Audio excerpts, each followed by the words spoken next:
Niwaambieni watoto wa Mungu mlioko hapa, matatizo unayopitia sio sababu ya kusema Mungu amekuacha. Kama nguvu ya ufufuo ilikuwa ndani yake, lakini bado alikuwa mfungwa. Sijui kama inaingia akilini. Ni mfungwa lakini bado ana nguvu ya kufufua mtu. Kwani asivunje milango ya magereza akatoka? Mungu ana makusudi na kila tukio katika maisha yetu. Hakuna mtu yeyote anayemkubali Kristo na kumwamini ndani ya moyo wake atakayeuawa na shetani. Haipo. Mtu asikudanganye, hakipo. Utatishiwa, watafanya hivi, lakini kwa vile una chapa ya Yesu Kristo katika mwili wako, ile saa ikifika tu sauti itatoka, mguseni mwili wake, msiguse roho yake. Ndugu zangu, mambo yakiwa magumu, tishio la kifo likija katika maisha yako, nenda piga magoti, mwambie Yesu.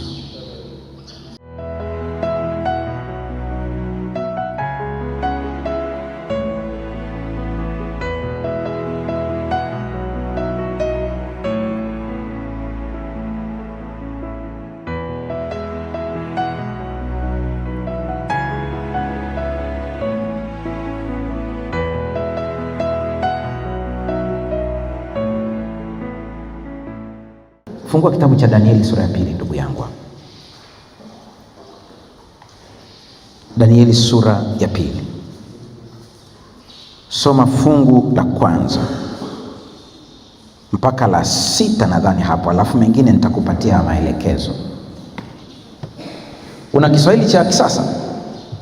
Cha kizamani? Haya, endelea. Wakati wengine wanakutafutia Kiswahili cha kisasa, maana kwenye fungu la 9 nitatamani tusome Kiswahili cha kisasa. Ndio, soma ndugu yangu.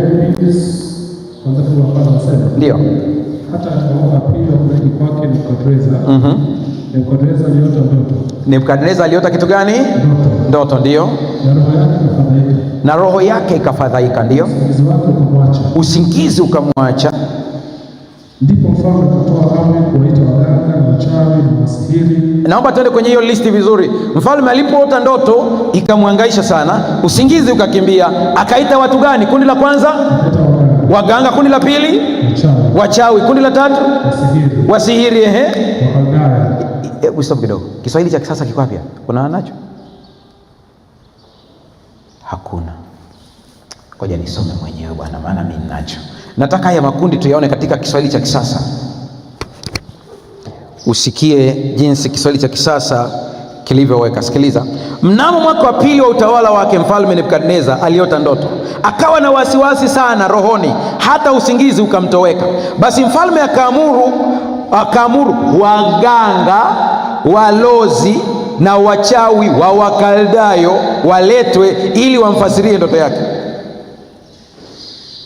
Kule Kongo ndio wanaojua tu habari ya walozi, ila Tanzania ukiambia walozi hawaelewi vizuri. Sasa sikiliza, usije ukadanganywa. Mganga na mchawi bosi wao, kwa usije ukafikiri kwamba umeenda kusaidiwa, umeenda kufungwa zaidi. Lakini ukiendelea kutazama hapo, kuna makundi yanatajwa mengine mengi hapo. Nataka tuturuke ndugu yangu, usione kwa nini nimekustopisha hapo. Wanatajwa mpaka wanajimu, wale watu ambao wanaangalia nyota. Anakwambia kesho vaa nguo hii, vaa nguo hii, vaa pete hii. Wote hao wakaletwa hapo. Nenda fungu la 3. Fungu la 3 anasema mfalme akawaambia nimeota ndoto. Roho yangu imefadhaika hata nijue tafsiri yake. Naam, endelea. Ndipo hao Wakaldayo wakamwambia mfalme kwa lugha ya Kiaramu. Kwa lugha ya Kiaramu, mfalme uishi milele. Ndio. Tuambie sisi watumishi wako ile ndoto, nasi tukuonyeshe tafsiri yake. Stop. Waganga ni wajanja. Tuambie ndoto, tukuambie nini? Tafsiri yake. Asilimia kubwa ya watu ambao wanajichanganya kwenye waganga, wanaingia kwenye 12 zao, wanajieleza wenyewe, na jamaa anatumia maelezo yako wewe kukutengenezea story. Na inasikitisha sana Mauaji mengi, kati ya mauaji ambayo yanaendelea pamoja na uhalifu wa kawaida, ujambazi, sijui na nini, lakini mauaji mengine ambayo yanaendelea ni mauaji yanayotokana na ramli. Mimi sitaki ile neno ambayo serikali inatumia, inasema ramli chonganishi. Hamna nzuri, zote ni mbaya tu. Mlisikia yule bwana kule Mbeya, mwanajeshi amemuua baba yake. Kisa ni nini? Eti ameambiwa baba anamzuilia riziki. Sasa twende zaidi ya hapo, alikulea ukiwa mdogo, kwa nini asinge kunyonga tu akakupiga rungu huko, mambo yakaisha? Watu wanauana kwa sababu ya vitu kama hivi. Na mimi ninasema kwa jina la Bwana, ukiwa na changamoto yoyote, mwendee Yesu Kristo. Haleluya. Ni wajanja nasema tusimulie, alafu ukishatusimulia sisi kazi yetu tunakupa tafsiri. Bado sitaki tena ni kuache ndugu yangu, nataka niseme tena hili. Kweli kabisa kuna ndoto za aina tatu. Ni kweli kabisa, ziko za aina tatu. Aina ya kwanza zinatokana na shetani, naye pia anaotesha ndoto. Kwa lazima uzitambue. Kwenye kile kitabu changu cha namna ya kusikia sauti ya Mungu nimeelezea. Aina ya pili ni ndoto zinazotokana na Mungu. Mungu pia anaotesha ndoto. Yusufu alioteshwa, mnakumbuka vizuri eh? Alafu Mariamu naye pia, na wengine wengi walioteshwa. Haya, tuendelee. Kitu kingine, ndoto aina ya tatu zinatokana na vyakula, madawa au matukio ya mchana. Kuna aina ya dawa ukizitumia utaota, usije ukakemea, ni dawa. Kuna aina nyingine ni kwa sababu ya chakula, na hii nimeisema sana kila nikisimama. Acheni kuchanganya vyakula wakati wa kwenda kulala. Ikiwezekana chakula chako cha mwisho kiwe saa 11, utalala vizuri kabisa. Lakini kuna wale watu wanakwambia ni ile saa 11, ikifika saa 7 nitaanza kuhesabu.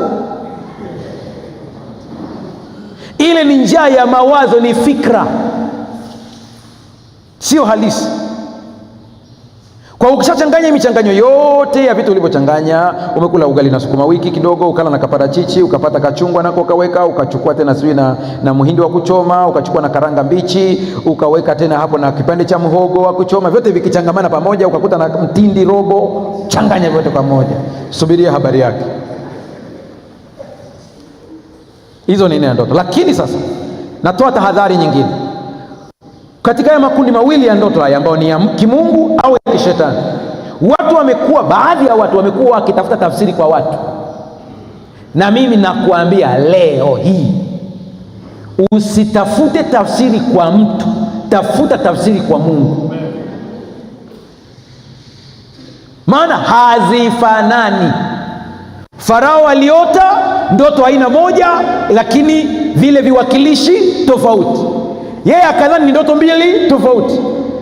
Anakuja Yusufu anasema zote ni kitu hiki. Na ni kweli kuna saa Mungu anatuonya kupitia ndoto, ila niwaambieni, Mungu pekee ndiye mwenye majibu. Kama atamtumia mtu kukupa tafsiri, bado sio huyo mtu aliyetoa tafsiri, ila ni Mungu aliyetoa kupitia mtu. Haleluya. Endelea kidogo hapo, nenda fungu la 5 bwana. Fungu la 5.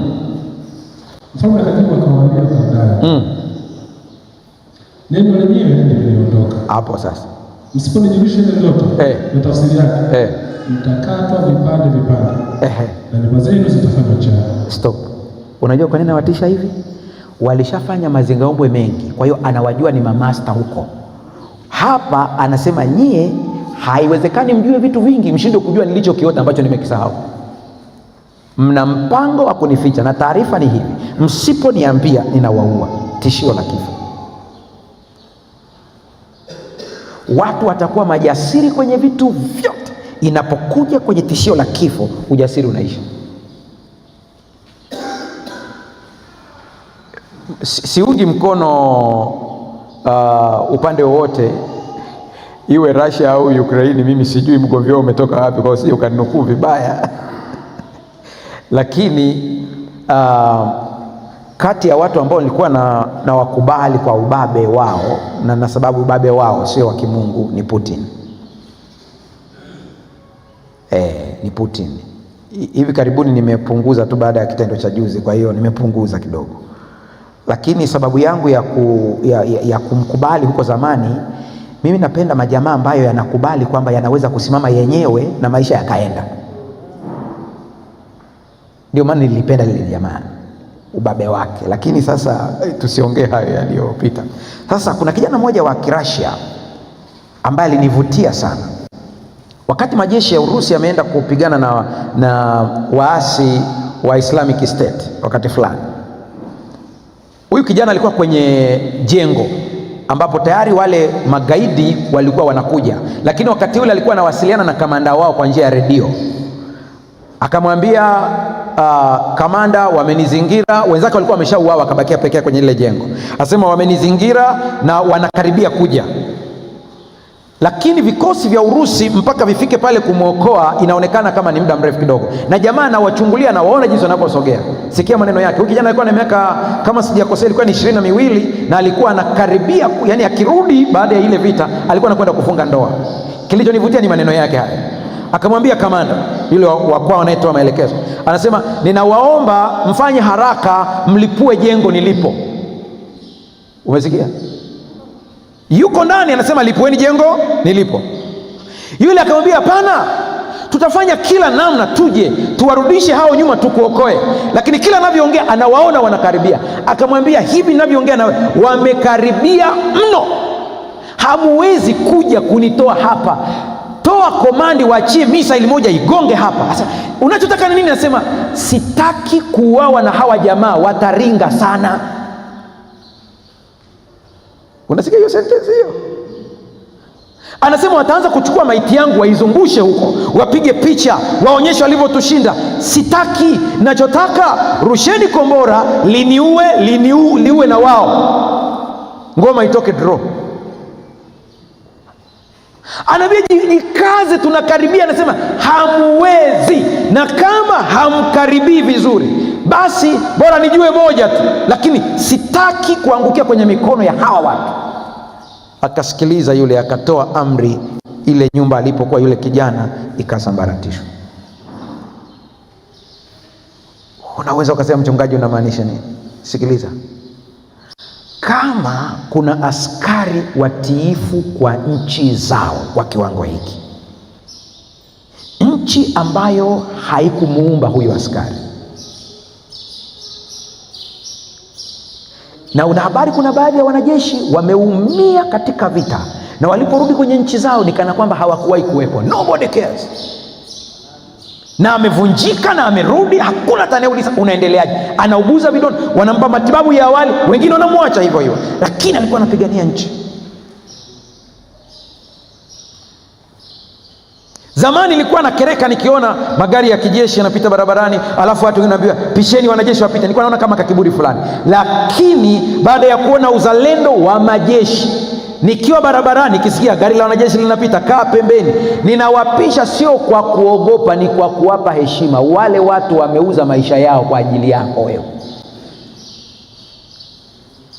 Vita ikitokea sasa hivi hapa, wale haulizi mara mbili, ni magwanda, silaha, nenda kupigana.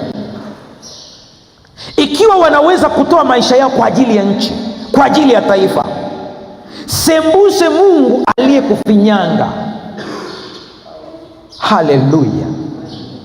Msiwaone wale mitume 12 wale, kila baada ya kujaza Roho Mtakatifu wanafika mahali wanaambiwa hakuna kuhubiri Injili, wanasema tutahubiri. Mmoja akamhubiri mke wa gavana akapokea habari njema ya wokovu, akaambiwa wewe tutakumaliza. Anaitwa Tomaso. Akaenda India. Pastor Chiragi, si ulitembelea yale maeneo nadhani? Yeah. Yule jamaa wakamfunga baada ya habari njema kupenya katika nyumba za kifalme. Yuko ndani amefungwa, yuko ndani humo gerezani humo. Ndugu wa mfalme akafa. Pastor Chiragi anajua hiki kisa vizuri sana. Akawaambia kabla hamjamzika, naomba mimi nikamuone. Alikuwa jamaa yangu sana huyo. na ni umuone tu. Akaambia bwana, mruhusuni aende. Jamaa kufika akasema kwa jina la Yesu nyanyuka. Akaamka. Sijui mnampeleka gerezani au mnafanyaje tena. Lakini chanzo cha kufungwa kwake ana kesi mbili. Moja ni kuhubiri Injili, lakini nyingine jamaa alikuwa ni injinia kama huyo hapa. Litomaso. Sio ukafikiri kwamba yale majamaa alikuwa tu ametoka tu barabarani. Nilikuwa ni injinia. Lilipewa tenda ya kujenga ikulu India. Likachukua hela, pale si ndio lugha nzuri, tunaita kasri. Kasri. Likachukua hela likaenda kujenga makanisa.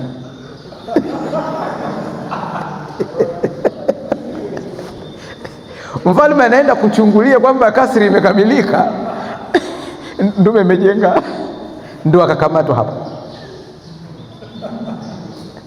Walishinda cha kufanya yule jamaa baada ya kumfufua mtu. Na niwaambieni watoto wa Mungu mlioko hapa, matatizo unayopitia sio sababu ya kusema Mungu amekuacha. Kama nguvu ya ufufuo ilikuwa ndani yake, lakini bado alikuwa mfungwa. Sijui kama inaingia akilini. Ni mfungwa lakini bado ana nguvu ya kufufua mtu. Kwani asivunje milango ya magereza akatoka? Mungu ana makusudi na kila tukio katika maisha yetu. Ni kusarenda tu. Ndume nyingine ni Petro. Watu wameniuliza sana, mchungaji, kile kitabu kinatoka wapi? Nimwambia kile kitabu cha historia ya mitume, mnipe tu subira kidogo, kitatoka. Ni kitabu kidogo ambacho ni academic, kwa hiyo kinapitia watu wengi, maana kimebeba historia ili kipitishwe, alafu ndio nikitoe sokoni. Kwa hiyo msio na wasakina kuja tu. Lakini Petro ni namba nyingine. Hadithi za nje ya Biblia zinasema hivi, wakati anakaribia kuuawa alikimbia speed, kufika mbele hivi, kucheki juu, akakuta Yesu. Abia Kefa, unaogopa kufa? Asema, Rabi, wataka kunichinja. Akamwambia, unataka nirudi tena nitundikwe msalabani? Unaelewa maana yake ni nini? Utaielewa hii maana ukisoma Waebrania sura ya 2 kwa muda wako. Anasema kile kitendo cha Yesu kufa na kufufuka ili awaweke huru hao ambao walikuwa na hofu ya mauti. Haleluya. Watoto wa Mungu, naomba msikilize na Roho Mtakatifu akusaidie hili ninalokwenda kulisema liingie kwenye ubongo wako. Hakuna mtu yeyote anayemkubali Kristo na kumwamini ndani ya moyo wake atakayeuawa na shetani. Haipo. Mtu asikudanganye, hakipo. Utatishiwa, watafanya hivi, lakini kwa vile una chapa ya Yesu Kristo katika mwili wako, ile saa ikifika tu sauti itatoka, mguseni mwili wake, msiguse roho yake. Kefa akamwambia mzee, kama unarudi tena basi baba, mimi naenda. Sasa hakimbii, ila anaenda kufuata msalaba mwenyewe mpaka pale. Akamwambia, jamani, nimekuja. Mlikuwa mnatakaje? Anasema, sasa kwa kosa lako wewe, kwa sheria za Kirumi unatundikwa wapi? Msalaba. Wakaweka msalaba vizuri, wakati wanaupanga tu akamwambia, sasa msiniweke kama bosi wangu. Natumia neno bosi kwa lugha ya kisasa, lakini katika lugha ile ya zamani walikuwa wanatumia neno master. Asema usije ukaniweka kama master alivyoweka. Wewe asema mimi ni kichwa chini, miguu juu. Yaani kuniweka kama yeye, mmenipa hadhi ya juu ambayo sistahili. Nimekimbia muda si mrefu hapa akanitokea njia.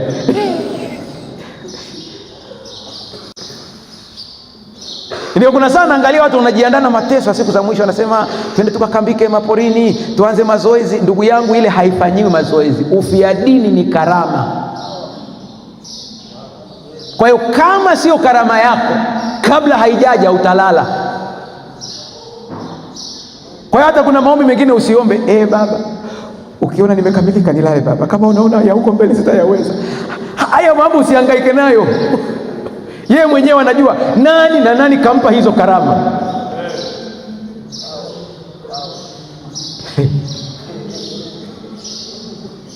Wewe nenda ukaangalia watu kama akina John Huss, nenda kaangalia akina Jerome. Mtu kafungwa kwenye mnyororo, moto unawashwa, yuko ndani, moto unawaka. Badala ya kupiga kelele, yeye kazi yake ni kusifu. Wewe ukichomwa na tone la uji nyumba ya pili, jamani nini uji, wanafikiria ni mguu mzima, kumbe ni katone tu. Hawa jamani, nimewasoma wanafunzi, nimewatazama walivyo, walikuwa ni mashujaa. Ukisoma visa vyao mpaka mwili unasisimka. Hawana woga, majasiri.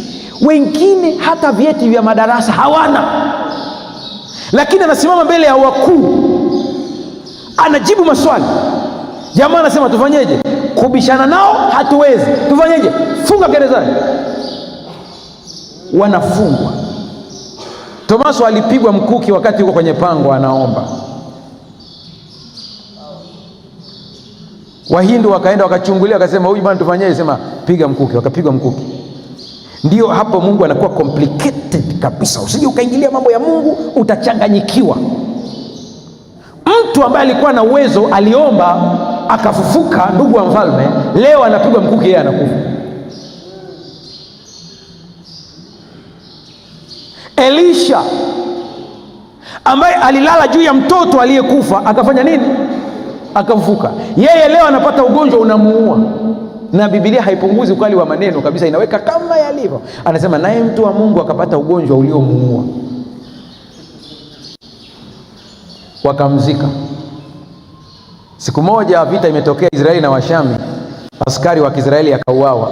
Jamaa wanakimbia ili wamzike, wanagundua wanafuatiliwa na maadui wako karibu, wakakuta kaburi la Elisha, wakasema si tumtupe hapo ndani, maana mpaka mtengeneze kaburi mtauawa. Wakachukua mwili wa marehemu wakarusha humo ndani. Ule unagusana na mifupa ya Elisha, ndume ikafufuka. Huwezi kunielewa hadi ya kukute mmeweka maiti kaburini, alafu mnakuta inawafuata nyuma. Anamwambia nisubiri twende.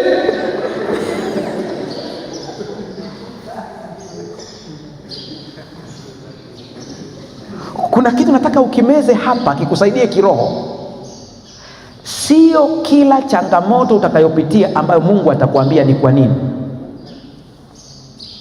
na akinyamaza haina maana kwamba ameshindwa. Haleluya.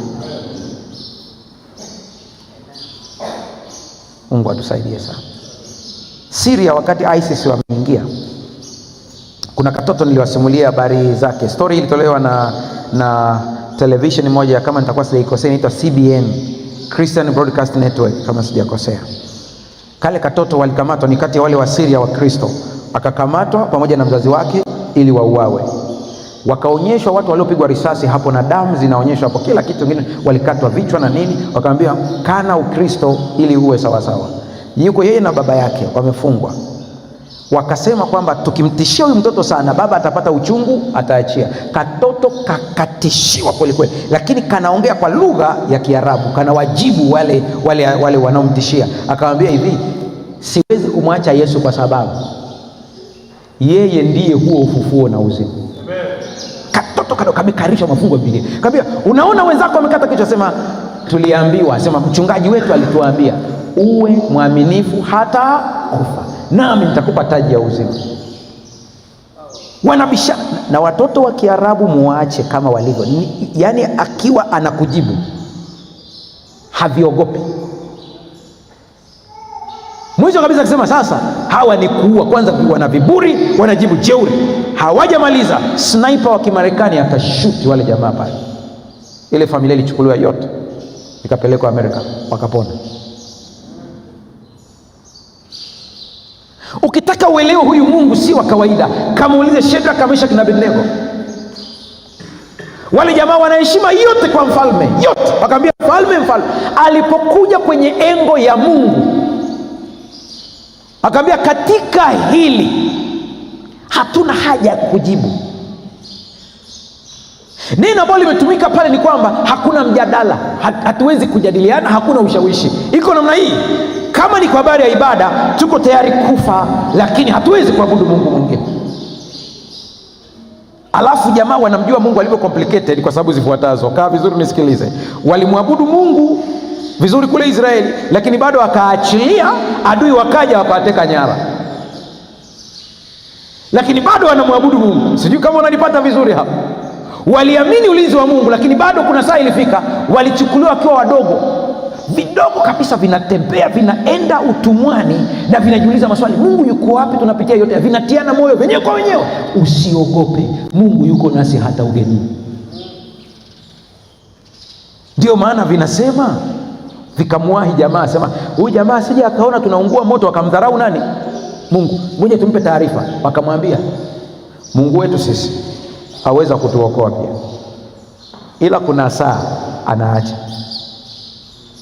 Kwa hiyo ikatokea ametuacha, anabaki kuwa Mungu na hatuwezi kuabudu miungu. Umefikia hiyo level katika maisha yako?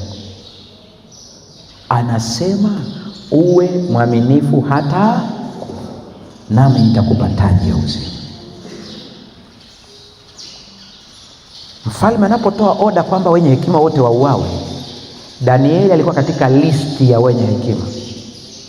Ndipo anarudi anawaita wenzake wale vijana wengine, anambia tuingie kwenye maombi. Ndugu zangu, mambo yakiwa magumu, tishio la kifo likija katika maisha yako, nenda piga magoti, mwambie Yesu. Daudi alipitia magumu, yule jamaa alipitia magumu, kukaa pangoni, kulala nje, kulala pangoni, na kuna saa alikuwa anaona adui wamemzingira na hana cha kufanya kabisa.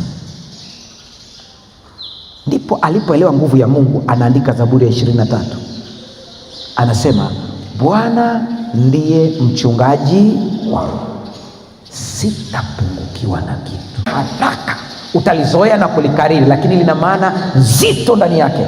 Anaposema Bwana ndiye mchungaji wangu, sitapungukiwa na kitu, anataka kusema hivi, kula kwangu hakutegemei ghala, kunategemea Bwana. Haleluya, haleluya. Angalia anapoendelea kuelezea, anaeleza mengi, lakini anasema katika malisho ya majani mabichi hufanya nini? Alafu anasema kuna saa nafsi yangu inachoka na kujisikia kufa, ndipo anasema huihuisha, huipa uhai nafsi yangu na kuniongoza katika njia za haki kwa ajili ya jina lake. Maana yake ni nini? Daudi anakuambia, ukiona kuna mahali sijatenda dhambi nikatenda jema, sio mimi, ni Bwana aliniongoza katika njia za haki. Lakini Daudi anasema kuna saa niko na Bwana, napita katika bonde la uvuli wa mauti, naona utisho wa mauti, naona kabisa kila kitu kimeniangalia kana kwamba vinahitaji kunimaliza. Anasema hata hivyo nijapopita katika bonde la uvuli wa mauti sitaogopa, kwa maana wewe uko pamoja nami. Huenda kuna mtu ananisikiliza sasa hivi, unakaribia kufanyiwa operation na unasikia hofu ya kifo, na mimi nakwambia hilo ni bonde la uvuli wa mauti. Bwana yuko pamoja nao. Gongo lako na fimbo yako vyanifariji. Unapoongea habari ya gongo na fimbo, lazima uangalie mchungaji mchunga kondoo. Ingekuwa ni leo Umasaini, hii ingeandikwa Umasaini, angesema hivi, rungu yako na fimbo yako. Kwa nini? Masai hatumii rungu kupiga ng'ombe, anatumia rungu kupiga adui anayekuja kushambulia ng'ombe, ila fimbo inatumika kumrudisha ng'ombe katika mstari. Bwana anakuambia hivi, Daudi anasema hivi juu ya Bwana wetu anayetutunza sisi, utakapotoka nje ya mstari wa kimungu atatumia fimbo kukurudisha, maana haitakuua ila inakurudisha. Ila adui atakapokushambulia ili kukuua, Bwana atatumia gongo lake kumshambulia adui. Ndipo mwisho anasema katika yote ambayo unayapitia, unanisikiliza sasa hivi, magumu yote ambayo unayapitia, maneno ambayo umeyapitia, kukebehiwa na watu wanavyokukebehi, masengenyo ambayo umeyapitia, changamoto ya umaskini, hasara ulizoingia, changamoto ya ndoa uliopitia, yote hayo, Daudi anasema katika yote haya waandaa meza ya sherehe mbele yangu. Haleluya! Waandaa meza mbele yangu, na hii meza anasema umeiandaa sherehe hii machoni pa watesi wangu. Anasema walionitesa wataona ni kila sherehe ya kufanikiwa kwangu. Na mimi nakuambia unayenisikiliza, acha wakuzomee watakavyokuzomea, acha wakusema watakavyokusema, acha wakusengenya watakavyokusengenya. Hao wote wanaokusengenya na kukusema ni mashahidi wanaokusanywa ili siku ya sherehe yako waangalie. Haleluya! Lakini anasema umenipaka mafuta kichwani mwangu. Hiki ni kitu muhimu. Mafuta maana yake ni anointment. Kiswahili cha sasa tuliozoea Tanzania ni upako. Anointment ni kutengwa kwa ajili ya kitu fulani. Tuko sawa sawa? Na mimi nikwambie, anasema hivi, kile ambacho Mungu amekusudia ukitimize kwenye maisha utakitimiza, na kikombe chako kitafurika, kitajaa na kufurika. Unaweza ukanitazama ukasema, mchungaji, kama ni hivi, kwa nini yote haya ninayopitia? Jibu ni hili: kwa kuwa unaenda katika area ambayo Mungu amechagua kufikishe, inabidi upitie shule ya kufundishwa kumtegemea. Akikuacha hivyo hivyo ulivyo, utafikia level ya mafanikio bila mafunzo. Success without training equal to failure. Ukapata mafanikio bila mafunzo ni sawasawa na anguko. Ndio maana kuna watu wanapanda kibiashara pap, alafu wanaanguka. Ukiangalia kwa nini? Hawakupata training. Mungu anakupitisha kwenye training. Mungu atusaidie sana. Kuna siku moja tutakutana mimi na wewe mahala fulani, utaniambia kwa maneno yako, mchungaji, nilisikiliza lile somo, nilikuwa sikuelewi, ila sasa angalia Bwana alichonitendea. Kama isingelikuwa changamoto, usingelijifunza kumtumaini.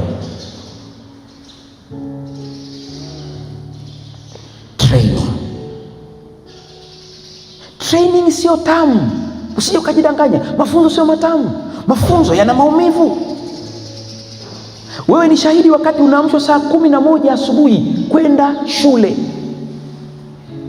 Kizazi cha leo kinafuata na mabasi, sisi tulitembea kwa miguu. Kukicha unawaza, lakini unaamshwa, amkeni. Ina machungu yake. Unajua chuoni, kukimbizana chuoni, testi, sijui nini, mitihani, mara kuandika summary. Si tunafanyanga hivyo jamani? Magroup inauma. Ni training. Acha Bwana kupitisha kwenye training.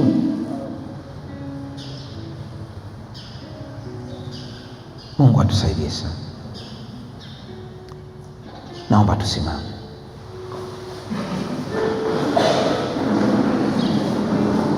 Danieli alipoomba, Bwana akamfunulia majibu ya ile ndoto. Na mimi nakwambia kuna nguvu katika maombi. Bwana atakufunulia. Sijui jioni ya leo tunapoanza Sabato Mungu anaongea na nani, ila Bwana anaongea na wewe. Anakuambia usikate tamaa, shikilia imani yako, usirudi nyuma. Mungu yuko nawe. Usikubali kutishiwa. Hofu ya kifo inapokuja, Zaburi ya 23 itumie: Bwana ndiye mchungaji wangu, sitapungukiwa. Mungu atusaidie sana. Tunapoingia kwenye maombi sasa, nataka Mungu akuvishe ujasiri, usiogope chochote, maana Bwana yuko upande wako. Haijalishi unaona nini, mshikilie Yesu.